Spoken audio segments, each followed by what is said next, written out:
So very good afternoon to all of you and welcome in today's discussion on transfer pricing. We would be discussing royalty payments to foreigners. We would broadly be covering the Indian TP framework, how to benchmark the transaction, and what should be our audit strategy that one can use for in the during the course of TP assessment. So hope my voice is loud and clear. You all are able to hear me well. Can somebody please confirm before we proceed? Yes, Gaurav ji, Thank your you. loud is clear, Thank you. Hope voice my is clear. screen is also visible. Yes, Thank you, Ji.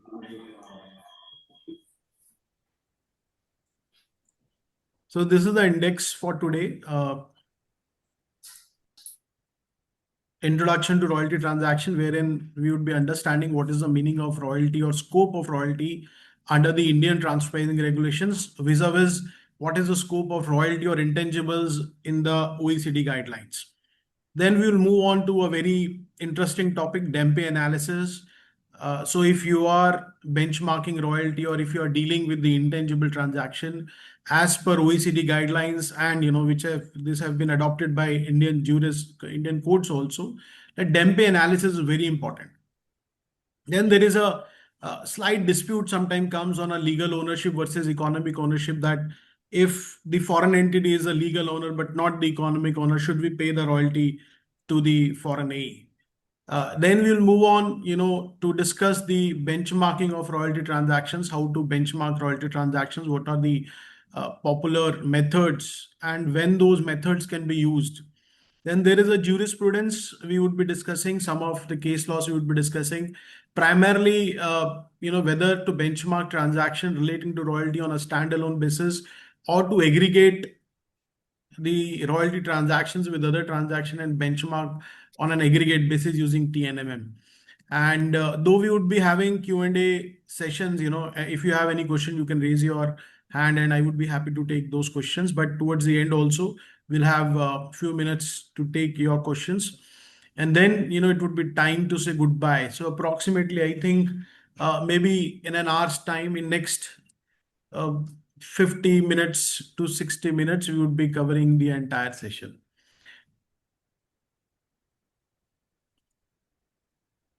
So we have which section 161 under the new income tax act, which used to be section 92 in the older act.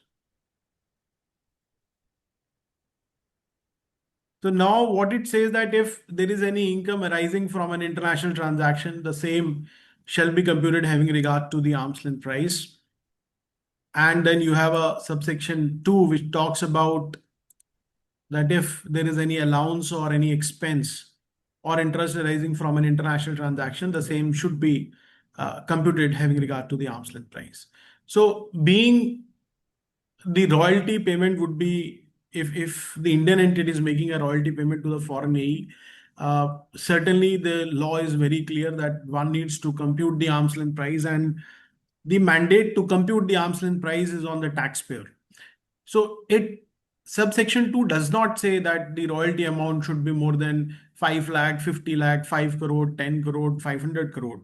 So even if the royalty amount which you are paying is not very significant, let's say even if it is a 1 lakh rupee, the royalty which you are making payment to your AE, in that case also the same should be benchmarked by a reasonable method, by my not a reasonable, I will say by a most appropriate method. If then you have a subsection 3 which talks about the mutual agreement or arrangement, but we are not covering today this. What we are covering is the royalty. And then you have a subsection 4 which says if by applying the arm's length principle, the income comes down or the expenses goes up of the Indian entity, no. then in that case the TP would not be applicable, or even if it is पता नहीं कोई sheet गलत भेज दी है, वो कोई balance sheet आ गई है गलती से। मधुर जी प्लीज अपने आप को म्यूट पे डालिए मधुर. So in that case, there is no change in the transaction value. The book value is considered the arm's length value. So under Indian TP framework, what is allowed is only the upward adjustment. That is, if you are increasing the income or if you are decreasing the expense, that is only what is allowed under the Indian TP regulations.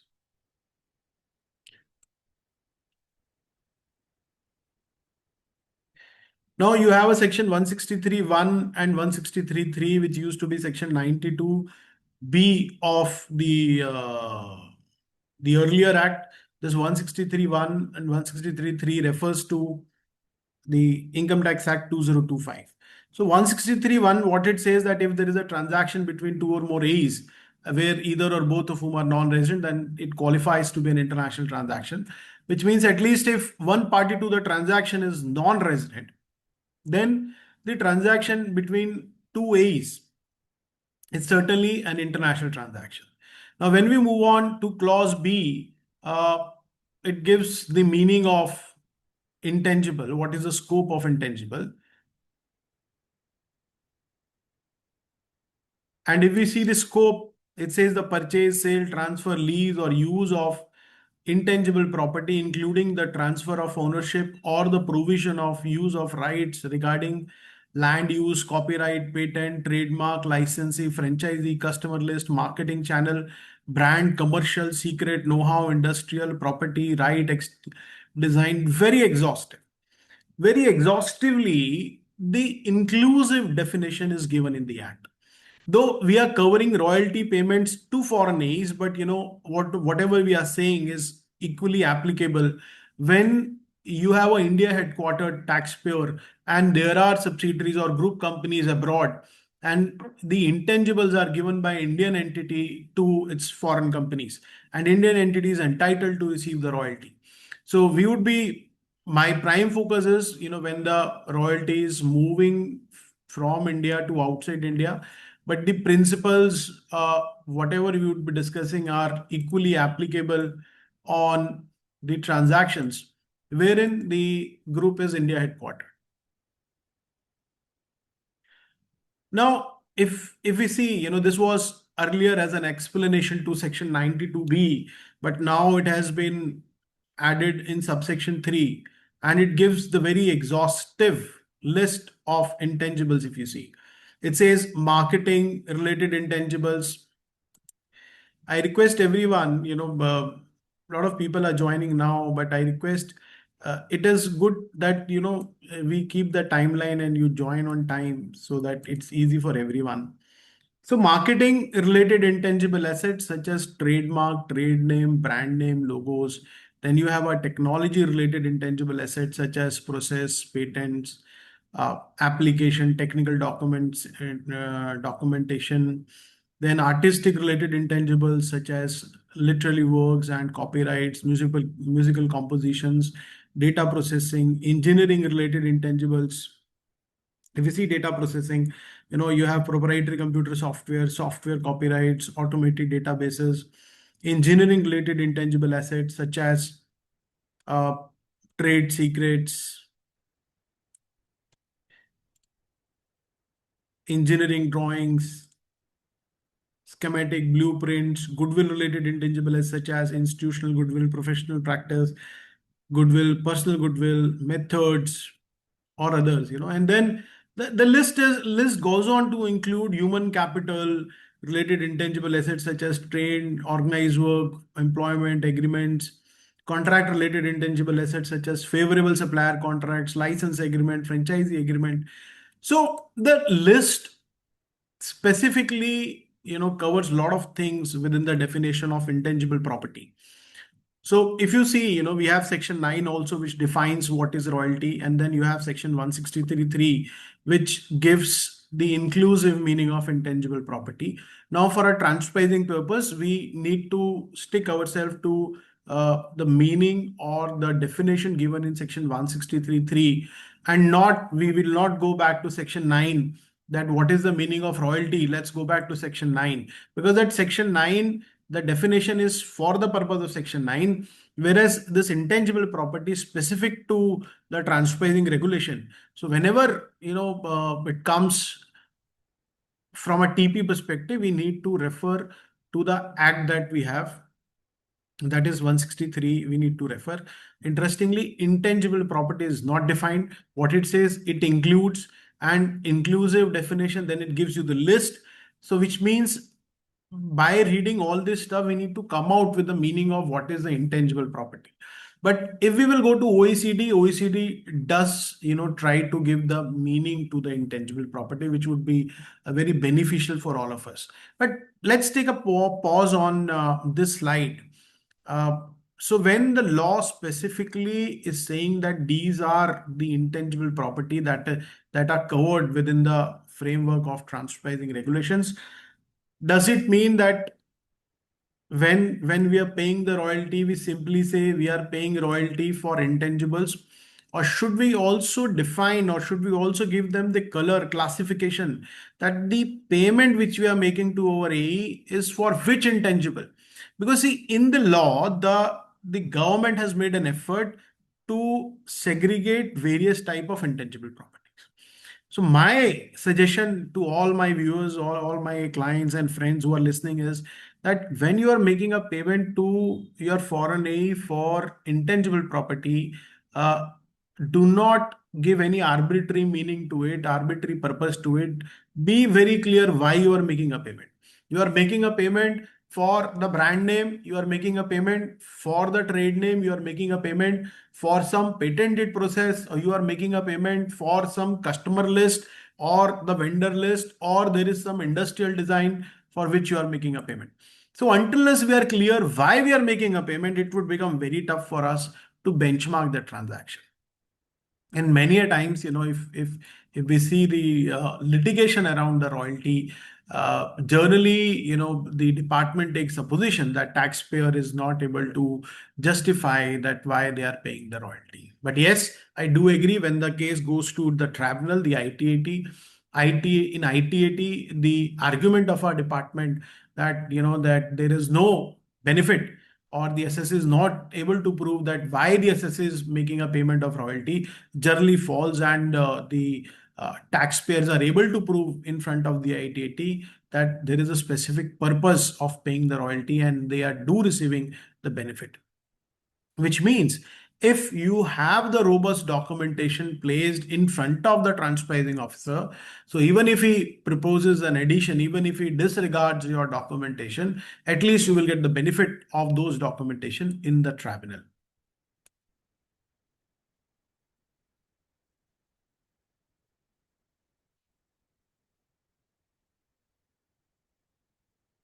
Now, if we see the APA, India is entering into APA for long, and these are the data from the last three annual reports of CBDT on the APA. So we can see that, the number of, lot of applications were filed, and, a lot of transactions were evaluated by the department. But if we see the royalty related APAs are very less. If you come to this table number 5, royalty or licensing transactions, U means unilateral APA and B means bilateral APA. If you see the 3-year data for the unilateral APA, the payment for royalty or license transactions which went for an APA is significantly less, 658. Whereas if you read this annual report of CBDT, you will find that most of the APAs are with regard to the services rendered by India to abroad, mostly on a cost plus basis, wherein TNMM method is used. So out of the total number 450, or almost 60% of the cases, the TNMM has been used. Now let's go and understand the meaning of intangible more clearly, using the OECD, what OECD has written. The word intangible is intended to address something which is not physical, or a financial asset which is capable of being owned or controlled for use in commercial activities, and whose use for transfer would be compensated had it occurred in a transaction between independent parties in a comparable circumstances. Rather than focusing on accounting or legal definitions, the thrust of transcribing analysis in a case involving intangible should be determination of the condition that would be agreed upon between independent parties for a comparable transaction. So now the key characteristics as per OECD are that it should not be a physical asset, it should not be a financial asset, it can be owned or controlled. Very important. If you cannot own or control anything, then certainly it is not an intangible asset, because asset means what? Either it can be controlled or an owned. That then only it is capable of being generating a return. Then it can be used in a commercial activity, then compensated in a comparable transaction. That if if there is an intangible which is adding value to your business, and if third party is agreeing to pay for it, then only it has got a commercial value. Otherwise it does not get any commercial value. Now, it's not about accounting or legal labels, because for example, let's say you have a customer list, from to whom you can supply goods, and let's say you have a vendor list also. You know that these are the vendors from whom you can procure a raw material, a good quality raw material, or a good quality machine at a very favorable price or at a cheaper price. Then that is very important for the business, because if your procurement is good, the pricing is less, you would be able to generate more profits, or you may try to become more competitive in the market. Now, this customer or a vendor list is a intangible asset. But do you recognize this in your books of accounts? The answer is no. So we will not go by what you have recognized or what the taxpayers have recognized in the books of accounts or in some legal terms. The point comes, whether all these five characteristics are very important. Whether it is physical or a non-physical, it should not be a financial asset. It should be able to own and control. See, you can control, you can own that customer list or a vendor list.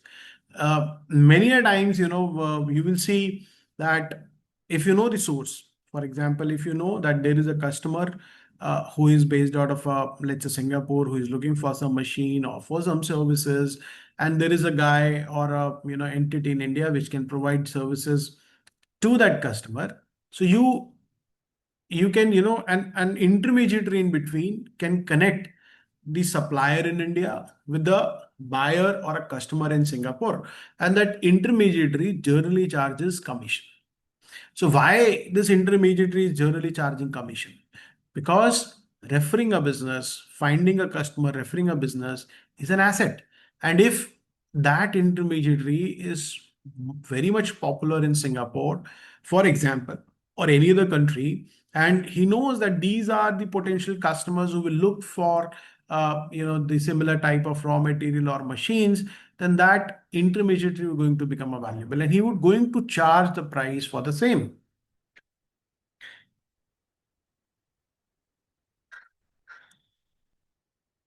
So focus of transpricing analysis is to determine whether in an independent scenario, a third party would agree to pay for these intangibles or not.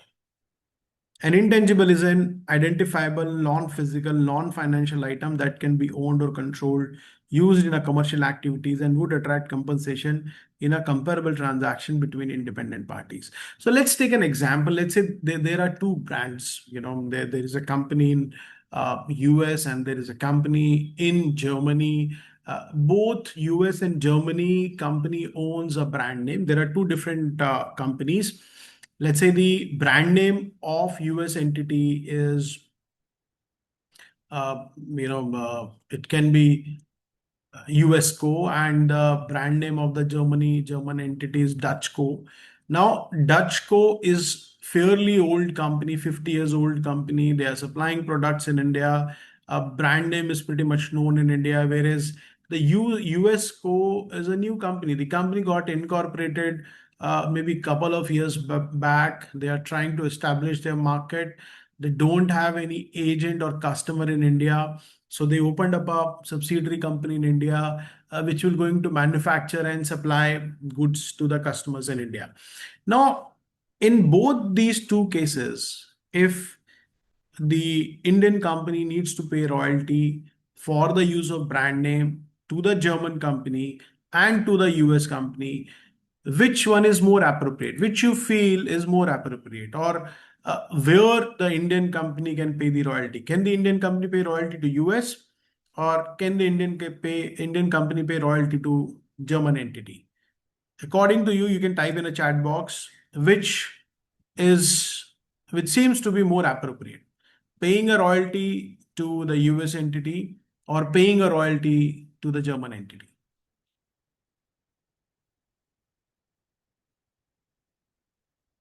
Any views?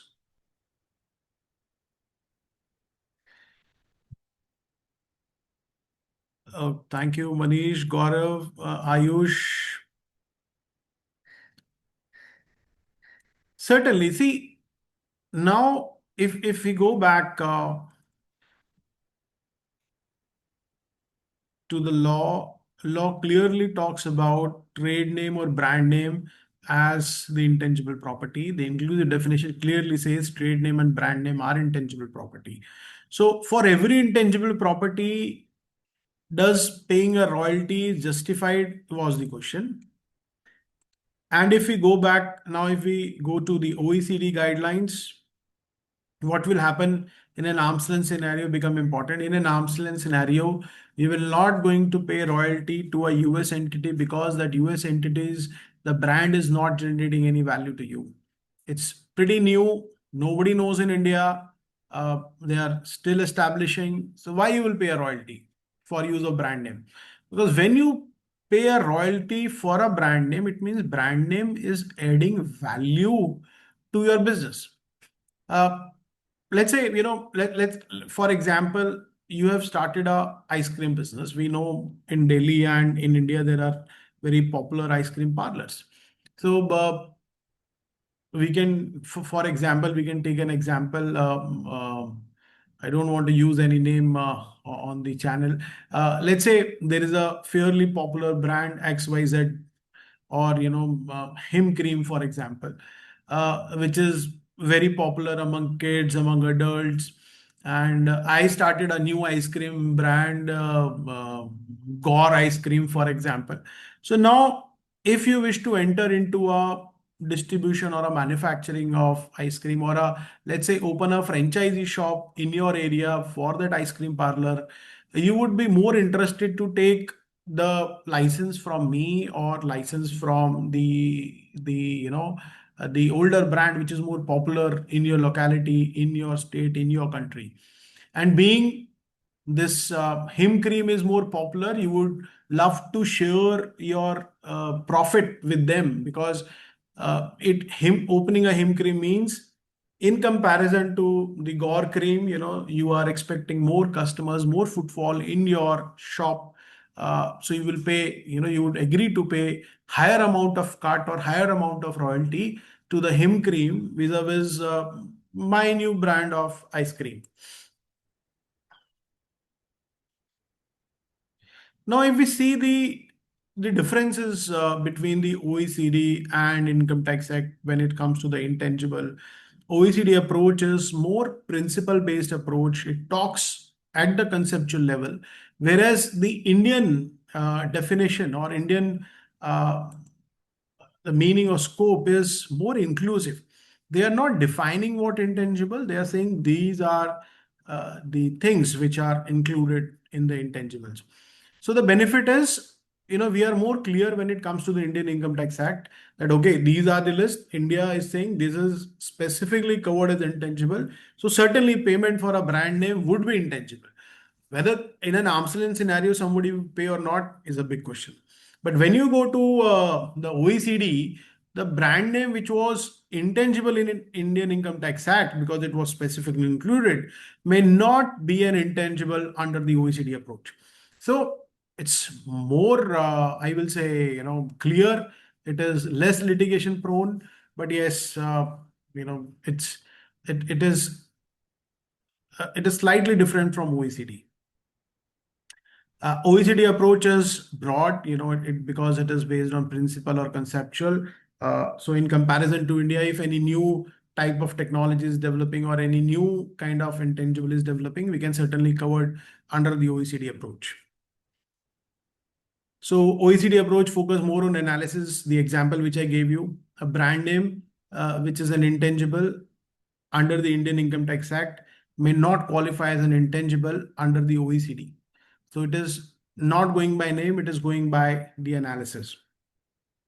Ownership and control specifically referred in the OECD, but you will not find mention about ownership or control in the Indian Income Tax Act.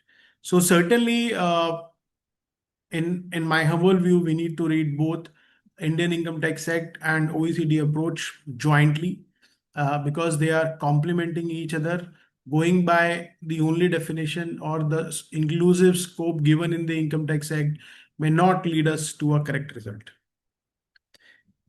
And yes, OECD did talk about the DEMPE function, which we're going to discuss very soon. Now, this DEMPE is very important. Till now, we can stop. If you have any questions, we can discuss the questions, or I can take up the queries which are there in the chat box before proceeding. So we have question on Form 3CB, which says it is applicable for tax year 25-26, or it is applicable for AY 26-27. See, in my humble view, I understand this Form 48 is applicable for financial year 26-27, tax year 27-28. We have a question from Bhushan. For the startup entities, how can we identify the brand are increasing the value or contribution in the value so that royalty will be charged by the AE? So means startup is of outside India, not of India. So Bhushan, the answer lies in identifying the DEMPE function, which we're going to discuss. So what is DEMPE? DEMPE is a framework given by the OECD in the OECD guidelines. BEP section 8 and 10 are behind this. Now, in DEMPE, so when you are paying a royalty to any entity, any group entity, or even if the Indian entity is receiving the royalty, it becomes important to analyze it from a DEMPE perspective. That where the entity to whom we are paying the royalty, whether that entity, where that entity fits in, whether that entity is involved in the development, whether that entity is involved in the enhancement, whether that entity is involved in the maintenance, whether that entity is involved in the protection or exploitation of intangible. So DEMPE basically says if the entity is involved in the development of intangible, or the entity is involved in enhancement of the intangible, or the entity is involved in maintenance of the intangible, or protection or exploitation, then that entity is entitled for the return relating to the intangible. So the return for the development is certainly higher in comparison to any other function. So development has got, if somebody is developing an intangible, developing means you are adding value to an intangible. Let's say you are developing a formula, you're doing R&D, and tomorrow that platform or that formula will be in the market. So now the one who is developing certainly deserves a higher return. And the return comes down if you move on to the second stage, enhancement. So in comparison to development, enhancement will certainly get a return, but slightly less until as the enhancement uh, exceeds the value addition, which was even more than development. Now from enhancement, when we move on to the maintenance, being it is routine maintenance, let's say the return goes down. Simply if one is involved in protection, the return further goes down. If somebody is involved in exploitation, return further goes down.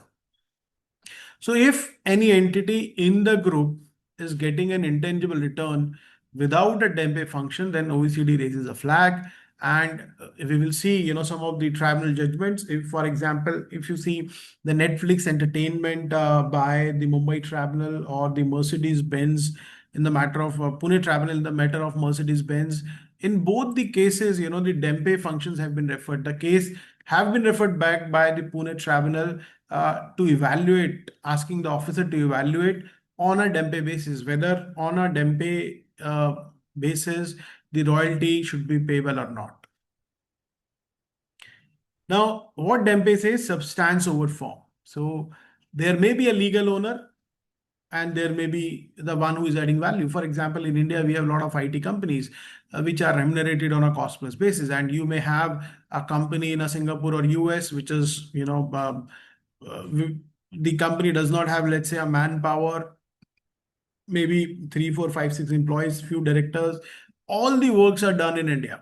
And the Indian entity is remunerated on a cost plus basis, maybe cost plus 14, 15.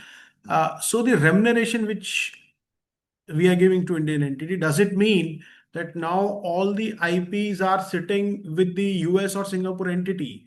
The Whether they are involved in development, who is involved in development? The answer comes, what is the substance over form? The form is a US entity which is incurring a money, but the substance is, it is the Indian entity which is adding a value to that intangible, to that platform, to that software, whatever it may be. So Dempe Dempe wants us that we, instead of only focusing on the form, who is the owner, we should start focusing on who is actually adding value to that intangible. So that comes the point to alignment with the value creation. So what is on paper is okay, but we need to find out who is adding the value, who is controlling the risk. So which will lead to the challenges to the historic structures. For example, I just quoted that, let's say India is getting remunerated on a cost plus 15% or a cost plus 12%. And now we know that in safe harbor clause plus 15.5% is allowed. And we are receiving a lot of queries, Gaurav, now can we opt for a safe harbor? And can we pay India a cost plus 15.5% and opt for a safe harbor? So my understanding is, if India is involved in development or an enhancement, then there would be a challenge in adopting cost plus 15.5%, because cost plus 15.5% is for a routine ITS or software activities, which includes contract R&D. But if India is adding a lot of value to the intangibles, then I doubt the tax authorities will going to accept this approach. Now, if we see the tax officers' orders, which are coming on intangibles, now they have started arguing on DEMPE. They have started evaluating the transactions on DEMPE basis. They have started asking questions which are forming part of the TPO order. And the two cases which I referred earlier, one by the Pune Tribunal in case of Mercedes-Benz and one by the Mumbai Tribunal in case of Netflix Entertainment. In both the cases, the tribunal did refer to the DEMPE. In Netflix, the tribunal referred DEMPE and ordered in favor of the taxpayer. The tribunal said, out of these functions, development, enhancement, maintenance, protection, exploitation, Netflix is doing nothing. The Netflix India is not involved in DEMPE function. But when it comes to the Pune tribunal in case of Mercedes-Benz, the tax officer argued that the Indian entity is involved in DEMPE function, and the matter was referred back to the tax officer to evaluate the transactions, whether the Indian entity is involved in DEMPE function or not. So we have one question from Priya ji, and she is asking, should we now revise the royalty agreement to include the purpose, specific purpose? Certainly, yes. My recommendation is, if there is a royalty agreement, there is an intangible agreement between two AEs, then I think the same should be evaluated from a DEMPE perspective, that not only the purpose, but the entity to whom which we are paying royalty is involved in the development function, whether enhancement function, maintenance, protection, exploitation, and accordingly the rates should be decided. So if we come to this table, from legal ownership to economic ownership, so this is the example which I was referring. Let's say if there is an offshore IP holding entity, and the IP ownership and license to Indian operating entity subsidiary. Indian entity is getting a cost plus return. But post BEPS, that is, when we have a DEMPE, if we follow the DEMPE approach, one would see that India is involved in the development, enhancement, maintenance, production, exploitation, whereas offshore IP is only selling the IP. Whereas the development, enhancement, maintenance, protection are done by India. Let's say the exploitation is done by the US. in that case, the Indian entity deserves a higher rate of return, maybe on a cost plus basis, or maybe using some other method, which we'll discuss later. So all these entities which are in India, we have GCC, Global Capability Centers, captive software development entities, contract R&Ds, offshore development centers, AI hubs, shared service centers. All these area, or you may have a contract manufacturing unit, a so-called contract manufacturing unit. All those entities becomes important. So, do the Indian entities deserve a higher return, or do they need to pay the royalty? Is a big question, and that should be evaluated using a DEMPE analysis.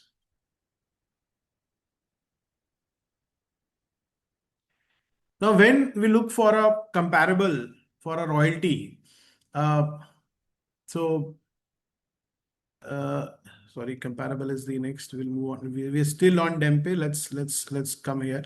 Let's understand what development includes. So D is development. Development covers create the intangible assets which drives the future revenues. It has the highest value in the DEMPE function, which I told you earlier. Higher risk and reward, and foundation for all exploitation. So this is the DEMPE, this is the development cycle, broad of. If you are involved in development, you are actually creating the intangible. The one who creates deserves the higher rate of return, because uh, he would be having higher risk and reward, and it has been valued the most. So what are the risks involved in development? Risk of technical failure, risk that developed IP fails to generate commercial return, risk that development resources are misallocated, risk of intellectual property infringement in the development process, market obsolescence. What are the evidences, that are important to have? Let's say if you are saying your US entity or a Singapore entity or any other foreign entity has done the development, then what are the documents they should have? Product specification documents and architect diagrams authored by the Indian team or the foreign team. IP contribution disclosing name of Indian developers. Let's say if you have registered an IP on some Indian person based out of India, to whom the salary is paid from India, then I think it would be tough for US entity to say that, hey, look, I'm not in Indian entity is not involved in development. It is indeed the US entity which is involved in the development. Then if there is a patent application filed on the employees, on the name of Indian employees, then again it would be tough for US to say, or any other foreign company to say that the IPs, the US or Singapore entity is involved in the development. So if these are some of, if let's say the IP is on the Indian name or on the name of the employee of India, then India can very well litigate that India is involved in the development. Then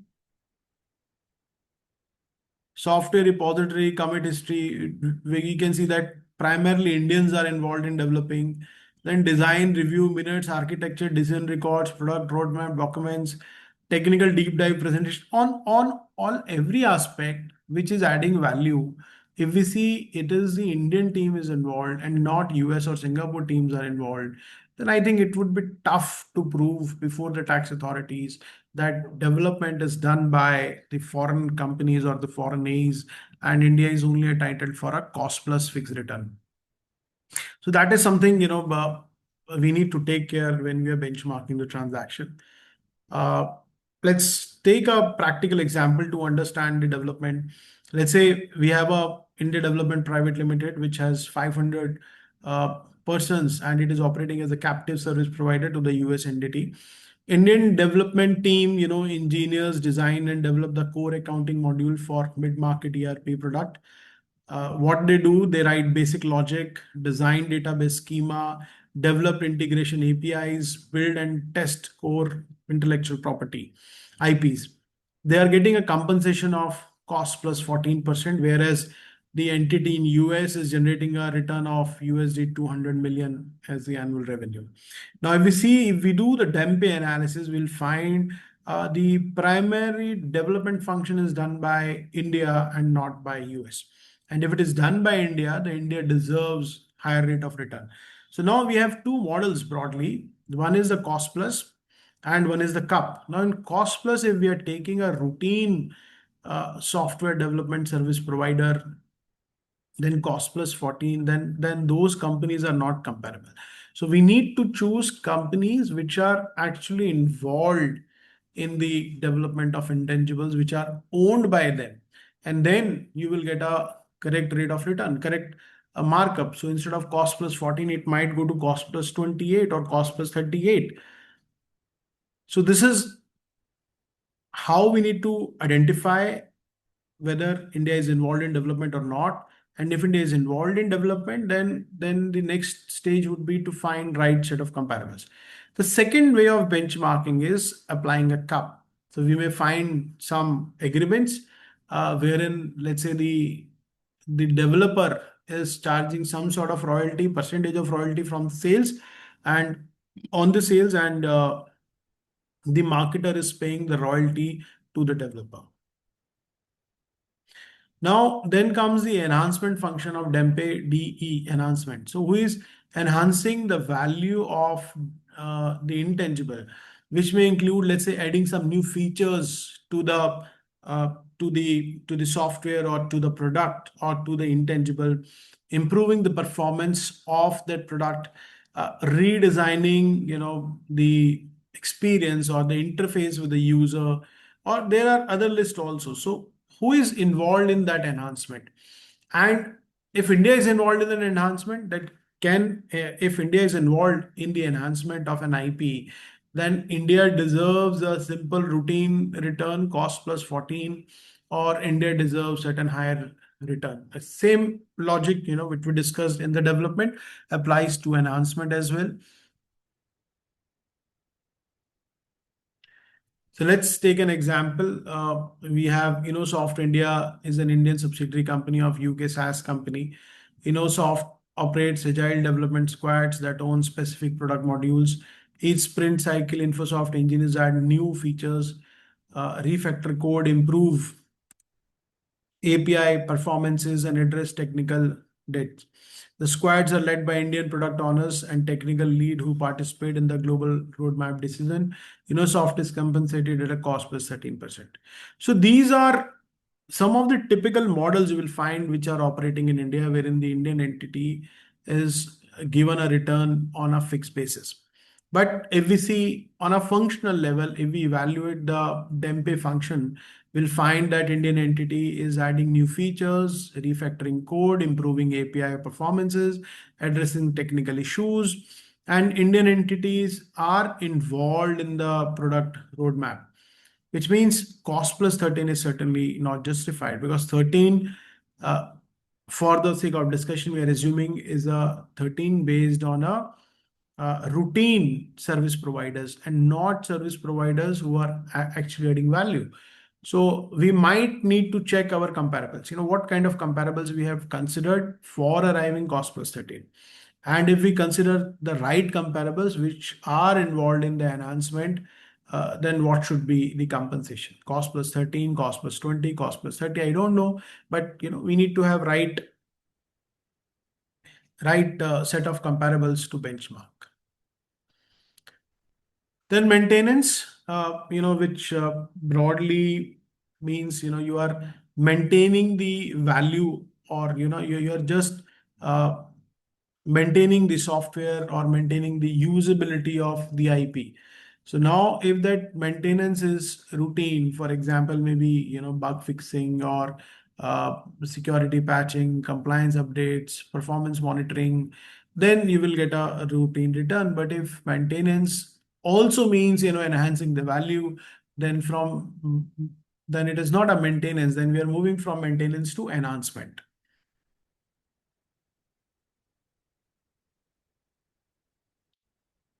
Now, protection and exploitation, we may have a legal entity wherein the IPs are registered, so that dedicated entity is taking care of the IPs or intangibles, and going in courts if some infringement is happening. So in that case, that entity may be the legal owner of the IP, but indeed that entity is only involved in protection, and that entity will get only a return relating to the potential and not a return linked to an ownership.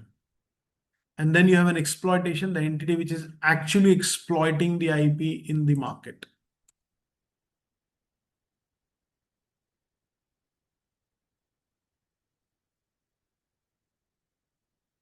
Priyaji, this session is not on Form 48. We would be doing a session on Form 48. Maybe the next session or next to next session, we would be covering Form 48 in detail and what would be the impact of Form 48, the amendment made in Form 48, what would be the impact of that. But apparently, what I can tell you to all of you that TP is going to change. Currently, when we issue TP study, so many a times we see taxpayer, is not maintaining the documents. Sometimes taxpayer writes a method, let's say TNMM in the form 3CB, but they do not have the TP study. And when the case goes to the tax authorities, they look for a consultant to prepare a TP study. But way forward, now when you are issuing the form 3CB, at that time you need to have a proper robust documentation in place, and certainly a lot of details are required to be filled in form 48.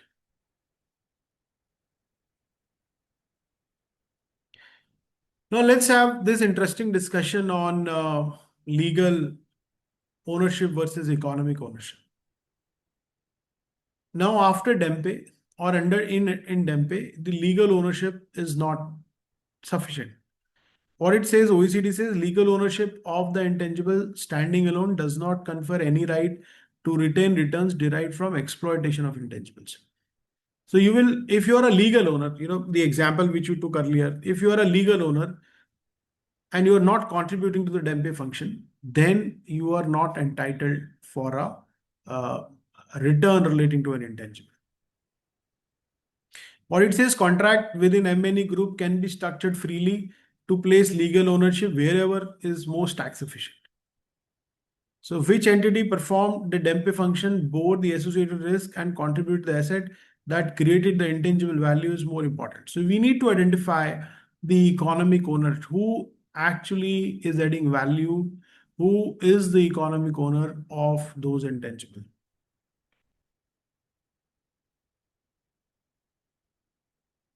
So let's take an example.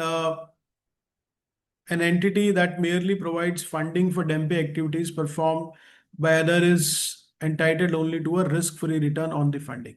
So let's say you have a US headquartered entity, foreign parent IP holding entity, which is only funding, and all the activities are done in India by an Indian entity. Then development is done by which entity? India. And what foreign entity is doing? Foreign entity is only funding. So as per the DEMPE analysis in the OECD, the foreign entity is now only entitled for a risk-free return and not the residuary or a higher rate of return linked to the intangibles. Now let me take, if you have any questions till now, we are moving on to the methods.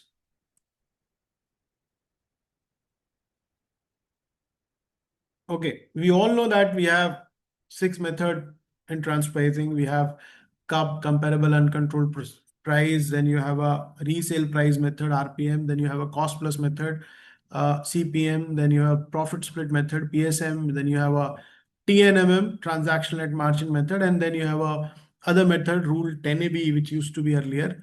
Now in TP, for a royalty or an intangible transaction, these 5 methods are of a particular relevance. And RPM is not applicable because RPM is applicable when the transaction is primarily relates to trading. So CUP is preferred when you have a reliable comparable data. So when let's say you are paying royalty to your foreign AE, and if you have a comparable data that what is the royalty paid between 2 third parties, if you have those agreement, then we can apply CUP, or maybe you have the internal data, then the cup can be applied. CPM is preferred for a contract manufacturing wherein the transactions can be clubbed and benchmarked jointly. Same thing goes with the TNMM, CPM and TNMM. If you can club the transactions and benchmark them jointly. A profit split, when you can when transactions are so interlinked, you cannot benchmark them on an individual basis, and both the entities are contributing towards the value addition. Let's say I am contributing towards a brand or towards a marketing intangible, and you are sitting in India contributing towards the technical or product intangible. Then whatever the return which we are generating is a synergical impact of both the entities coming together. You are bringing the product intangible, the product or the technology, and I'm bringing the marketing intangible. Then we need to divide the total return, which is called profit split. So there are two methods in the profit split.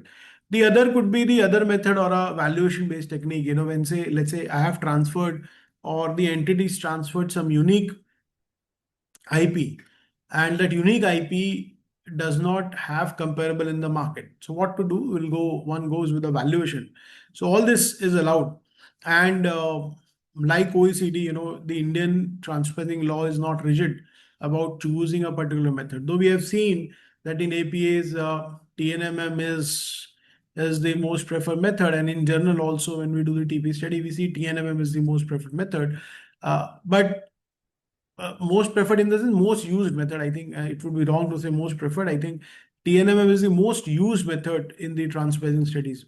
But Indian law does not give any hierarchy. It talks about the most appropriate method. So whichever method suits the facts and circumstances at that time, we can use that method. Now, how the methods are selected: functional comparability, contractual comparability, economic condition, intangible specific factors like DEMPE, availability of adjustments, single versus aggregate approach that we're going to discuss. Now, if we see the scenarios and which method we can use in for the purpose of benchmarking of royalties, let's say external cup data available with a good comparability. You can apply cup comparable and controlled price. If you have internal cup, means taxpayer is paying or receiving the royalty from a third party. Again, when let's say it is for the same intangible, then we can apply the internal cup. If royalty transaction is discrete, standalone in the age dealing, then we can apply the cup, or maybe we can go with the valuation if cup is not available. Intangible is unique, no cup available, but it is value is computable, then you can apply the valuation. If we are benchmarking on an aggregate basis, and if it satisfies the condition that transactions are so interlinked that it can be benchmarked, then we can apply the TNMM. Royalty and product service supply are bundled, one commercial agreement, then TNMM or CPM can be used. Indian entity is a limited risk license, LRM, LRD paying royalty, then TNMM can be used, because in that case, we will see the net profit which India is generating after paying the royalty. So TNMM can be used in those cases. Multi-royalty substream from same AEs cannot be disaggregated. Let's say you are paying royalty for the brand name, for the product, then what to do? Combine them and benchmark using TNMM. Contract manufacturer, CPM. DEMPE analysis shows Indian entity performs significant local functions, then either apply the PSM or maybe TNMM with functional adjustment. Finding right comparables are very important in this case. Foreign TP authorities accepted cup rates in bilateral MA, mutual agreement procedure or APA, then certainly cup becomes the most favorable method. Royalty rates distorts profitability, no reliable margin comparables, then you will go with a valuation method. So the point is, depending upon facts of the case, these are the 12 situations which I have dealt in various scenarios, so which I felt are important. And generally, you will find if you will fit in one of these 12 conditions. But yes, just because if we will see the litigation wherein the aggregation approach was used, but the same was rejected by the tribunal. So what I want to say, just because you don't want to pay for benchmarking a royalty separately, it does not mean that TNMM can be selected as the most appropriate method. So aggregation approach is not automatic. It comes with the condition, and those condition needs to be documented, supported before the tax authorities, and generally, you know, if we all know that tax authorities are pro revenue in nature. So what they do, they see which method is more beneficial for them, whether it's the standalone approach is more beneficial for them, or whether the aggregate approach is more beneficial for them, and they try to apply that approach. When the case goes to the tribunal, then generally, we have seen the tribunal has favored the merit, and wherever aggregation approach are more suitable, tribunals have upheld the aggregation approach, and wherever the taxpayer are not able to justify that why transaction should be bundled and benchmarked, therein the ITAT has, or the tribunals have preferred a standalone approach. Let's see a few case laws to get more clarity. Is the judgment by the Bangalore Tribunal in the matter of Wipro G Healthcare, wherein the Indian entity was involved in manufacturing um, medical equipments, and they were paying royalty to the foreign entity. The Indian entity applied the TNMM for the purpose of computing the arm's length price of the royalty payment. The TPO argued that it should be benchmarked separately, and applied nil as the cup and created an addition. Now, these are the SSC's position. SSC argued that royalty is closely linked with the manufacturing activity, because Indian entity is a limited risk manufacturer or a contract manufacturer. And for a contract manufacturer, we will see a return which Indian entity is getting. So both royalty and other transactions are interlinked, and TNMM can be applied. CUP is not applicable because of the unique transaction. TPO cannot question commercial expediency, for which they relied upon the Delhi High Court judgment, a very celebrated judgment in the matter of EKL appliances. What TPO argued, TPO said royalty is a distinct payment for the value intangible, and it should be benchmarked separately. And thus, they disallowed, the TPO rejected the TNMM approach. For the cup, they said, there is no reliable cup, and they said the value of the transaction should be nil. That the SSC failed to demonstrate actual received benefit of technology, no reliable comparables provided, and hence the value of ALP should be nil. The value of royalty payment should be nil. And this is a very common argument you will find, wherein the tax authorities are saying that the taxpayer is not able to justify the benefit analysis in front of the tax authorities. So believe me, wherever the taxpayer is able to justify the benefit analysis, why the royalty have been paid, the tribunals have ordered in favor of the taxpayer.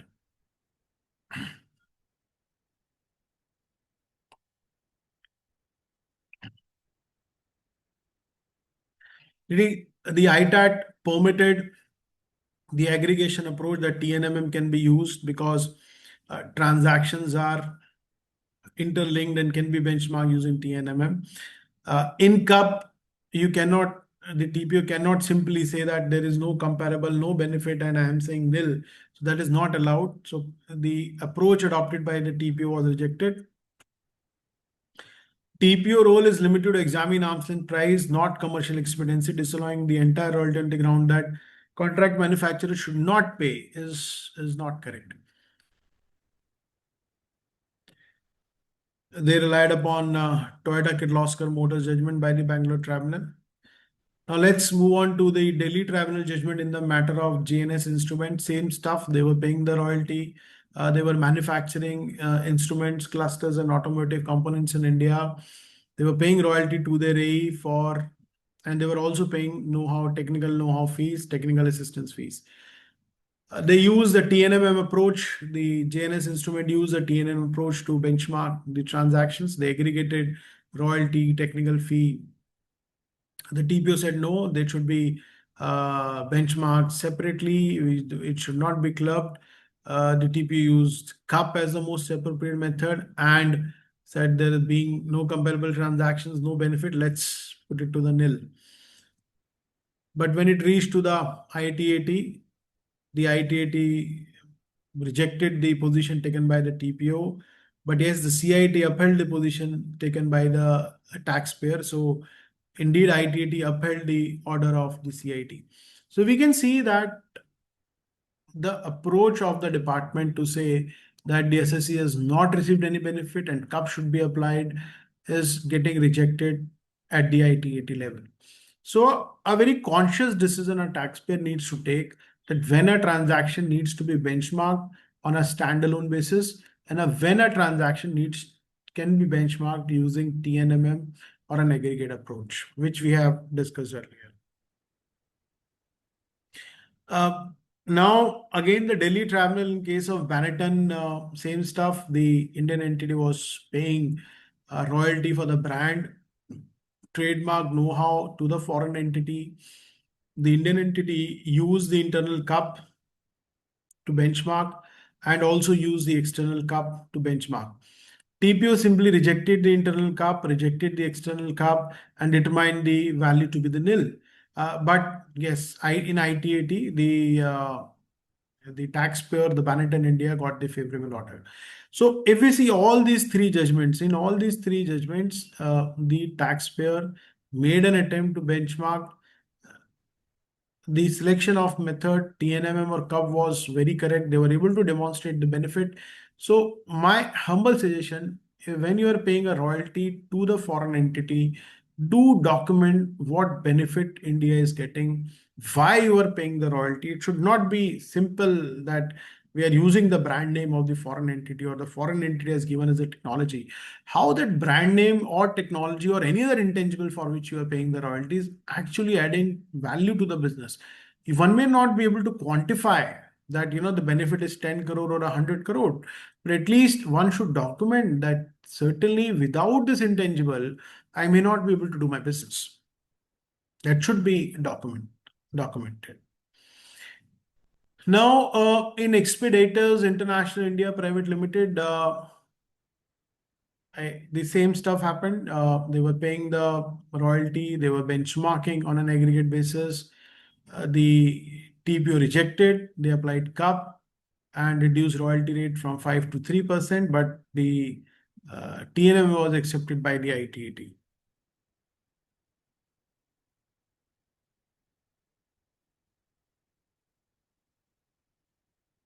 Now we have this Brog Warner's judgment by Delhi High Court, in which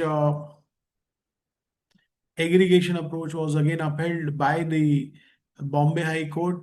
Same, we can uh, go to this ITAT finding. ITAT finding accepted aggregation approach of transactions.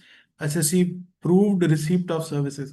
So this receipt, which I was earlier referring as a benefit test. So if you are receiving a service or you are receiving an intangible, the SSC should document well and able to prove through the document that yes, the SSC has received services when it links to the service.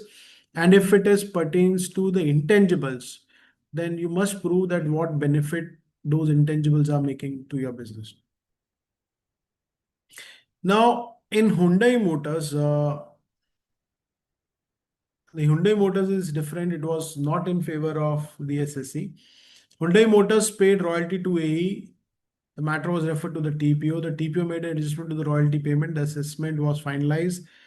ITAT did not conclusively decide the issue and remanded the matter to TPO for verification and reconsideration. So the case was referred back to the TPO to reevaluate. And what TPO did,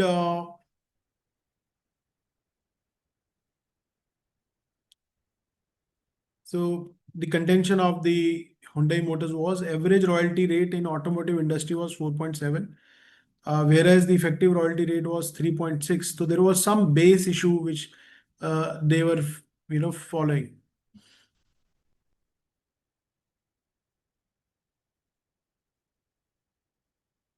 So Sorry, I'm not remembering the facts. So TPO found that Hyundai Motor used different sales base for royalty payment computation under RBI guidelines and for transferring purposes. That's why the case was referred back to the TPO. So wherever there is a glitch, you will find that the cases are referred back to the TPO. Now in KP Electronics, again the aggregation approach was rejected. KP Electronic and Associates engaged in manufacturing. They were paying a royalty at the rate of 8% to the foreign entity. International transaction, purchase of sale, raw material sale, purchase of fixed assets. So primarily they were having a purchase of raw materials and they must be selling to the independent entities. The SSC applied the TNMM method. The TPO find that 8% royalty is excessive. No sufficient value additions demonstrated by the AE. So why we are paying royalty to the foreign AE, which the SSE failed to prove the same. Hence, the taxpayer opted for a separate benchmarking. Now, what ITAT says, what SSE is saying, royalty transaction is closely linked with the manufacturing operations, and thus they applied the TNMM. They relied upon various judgments. Sonia Rickson-Simmons video. What ITAT finding that aggregation under TNM allowed only if transactions are closely linked. TNM not accepted by TPO since TPO rejected the SSE's TP study. Entity level TNM was never accepted. SSE failed to prove the linkage. Burden was on the SSEs to establish close linkage between royalty and other transaction, which was not done. So when you are not able to justify why the aggregation should be done, in that case, the tax authorities will resort to CUP. So whether it's CUP or TNMM, I think whatever method you are choosing should be properly documented. The same thing happened in Gruner India Private Limited. The benchmarking was done using an aggregate basis, which got rejected because the SSC was not able to prove the benefit that the transactions are interlinked.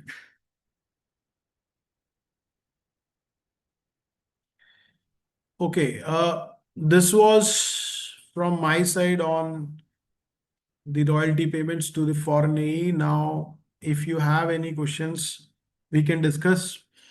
One question is coming that client is paying royalty for years as percent of sales for years together with hardly any improvement in the product. Can this be questioned by the tax authorities? See, tax authorities are always free to ask the question. But as far as that product IP is concerned, who owns that product? So if though there is no improvement in the product, but if I can only manufacture those product by paying a royalty to the foreign AE, I think then it is okay.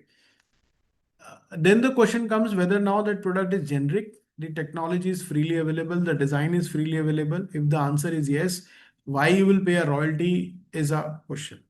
So I think in my view, simply there is no enhancement in the product. It does not mean that we should not pay royalty. We should pay royalty if that IP, that intangible is adding value to your operations. Any other question? If you have any questions on the intangible, you can raise your hand. I would be happy to share my view.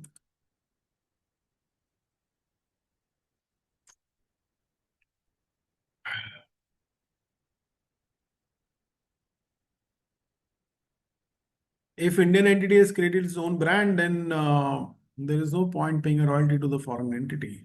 I think it needs to be evaluated, Priyaji. So any other question on the intangibles? I know it's slightly difficult topic. So if you wish to watch this session again, it would be soon available on my YouTube channel. I would be sharing link with you over an email by tomorrow. So you can go to the YouTube channel and watch this session again. Any other query? If there are no queries, then I think it's time to say goodbye to all of you. Thank you everyone for joining in today. I hope it clarified some of your queries. It added value to you. Thank you, Ashwin. Thank you, Rahul. And thanks everyone for joining. Thank you, Ji. Bye bye.